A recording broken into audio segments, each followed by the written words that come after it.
Hi hello and welcome back to Krishika Arun channel. இன்றைக்கி நம்ம simple hot and ஸ்பைஸியான இஞ்சி tea எப்படி பண்ணுறதுன்னு பார்க்கலாம் வாங்க. இது வரைக்கும் நம்ம சேனலை சப்ஸ்கிரைப் பண்ணாதவங்க சப்ஸ்கிரைப் பண்ணிக்கோங்க, பக்கத்தில் இருக்க பெல் ஐக்கானை கிளிக் பண்ணிக்கோங்க. வாங்க இஞ்சி டீ எப்படி பண்ணுறதுன்னு பார்க்கலாம். இப்போ நம்ம டீ போடுற பாத்திரம் எடுத்துக்கோங்க. அதுக்கப்புறம் பால் அதில் ஆட் பண்ணிக்கோங்க. தேவையான அளவுக்கு பால் ஆட் பண்ணதுக்கப்புறம் அதுக்கு தேவையான அளவுக்கு தண்ணி.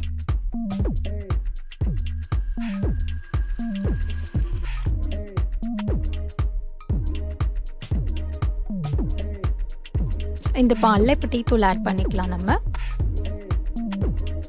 இப்போ நம்ம 2.5 ஸ்பூன் டீ தூள் அதில் ஆட் பண்ணிக்கிறோம்.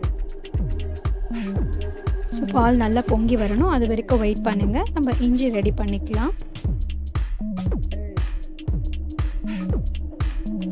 இஞ்சி தோல் உரித்து வச்சுக்கோங்க. ஸோ இப்போ நான் இவ்வளோ இஞ்சி எடுத்திருக்கேன், தோல் உரித்து வச்சுருக்கேன். இதை ஒரு கல்லில் போட்டு இடிச்சிக்கலாம். ஸோ மீன்வைல் நம்மளுக்கு பாலும் பொங்கிடுச்சு. அதில் இஞ்சி ஆட் பண்ணிக்கோங்க. சிம்மில் வச்சுடுங்க, நல்லா கொதிக்கட்டும். ஒரு 10 மினிட்ஸ் கொதிக்கட்டும். ரொம்ப இம்பார்ட்டண்ட்டாக பால் பொங்கினதுக்கப்புறம் தான் இஞ்சியை போடணும். அதுக்கப்புறம் சிம்மில் வச்சு நல்லா கொதிக்கட்டும். தேவையான அளவுக்கு சர்க்கரை ஆட் பண்ணிக்கோங்க. நான் 2 டேபிள் ஸ்பூன் ஆட் பண்ணியிருக்கேன். இப்போ நம்மளுக்கு சிம்பிளாக ஹாட்டாக ஸ்பைஸியாக ஒரு டீ, இஞ்சி டீ ரெடி ஆகிடுச்சு. ஸோ இந்த வீடியோ உங்களுக்கு பிடிச்சிருந்தா லைக் பண்ணுங்கள், ஷேர் பண்ணுங்கள், சப்ஸ்கிரைப் பண்ணுங்கள். தேங்க்யூ ஃபார் வாட்சிங்.